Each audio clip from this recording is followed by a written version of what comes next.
25 लाख की नई VinFast car showroom से निकलते ही बंद। हैदराबाद में खरीदार का हंगामा। हैदराबाद के रायदुर्ग इलाके में वाक़या विनफास्ट शोरूम पर उस वक्त कशीदगी का माहौल पैदा हो गया जब एक खरीदार ने इल्जाम लगाया कि 25 लाख रुपए मालियत की नई विनफास्ट कार खरीदने के चंद ही मिनट बाद खराब हो गई।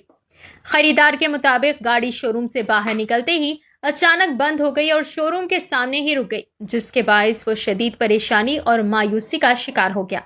मुतासरा खरीदार का कहना है कि उसने फौरी तौर पर शोरूम अमले को गाड़ी में पेश आने वाली खराबी से आगाह किया, लेकिन इंतजामिया ने मसले को हल करने के बजाय खुद को इस मामले से अलग रखने की कोशिश की और मुनासिब ताउन नहीं किया। इस वाक़े के बाद शोरूम में बहस और टकरार की सूरत हाल पैदा हो गई, जबकि खरीदार ने सवाल उठाया कि आखिर एक बिल्कुल नई गाड़ी खरीदने के चंद मिनट बाद ही कैसे खराब हो सकती है।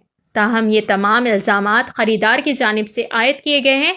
विनफास्ट शोरूम इंतजामिया का मौक़िफ़ ताहाल सामने नहीं आया है और उनके रद्द अमल के बाद ही मामले की मुकम्मल तस्वीर वाज़ेह हो सकेगी। वाक़े ने सोशल मीडिया पर भी तवज्जो हासिल कर ली है, जहां सारिफीन गाड़ियों के मेयार और फरोख्त के बाद फराहम की जाने वाली खिदमात पर सवालात उठा रहे हैं।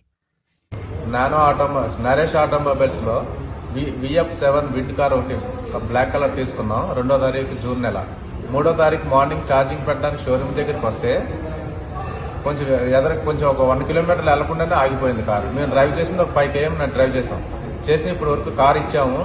కార్ ఇచ్చినా సరే వాళ్ళు ఎక్కడ రెస్పాండ్ అవ్వట్లేదు. ఏం చేసుకుంటారు చేసుకోండి అంటున్నారు. కార్ రిప్లేస్ చేయమంటున్నారు, డబ్బులు ఇవ్వమంటున్నారు, ఆ పార్ట్ వచ్చే వరకు ఆగమంటున్నారు. ఇది ఎక్కడ దారుణం. కారు కొని అసలు ఒక రోజు కూడా నేను కారులో డ్రైవ్ చేయలేదు. డ్రైవ్ చేయకుండా కార్ చెక్ చేయకుండా నా కారు ఇచ్చారు.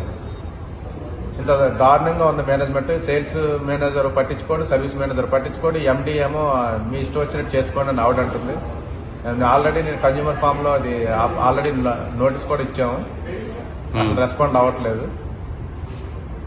కారు ఎంత పెట్టుకున్నారు? కారు 25 లక్షలు ఇట్టు కొన్నాం. 25 లక్షలు కొట్టి 2వ తారీఖున కొన్నాం. ఇప్పుడు అప్పుడే ఈ రోజు 18వ తారీఖు వచ్చేసింది.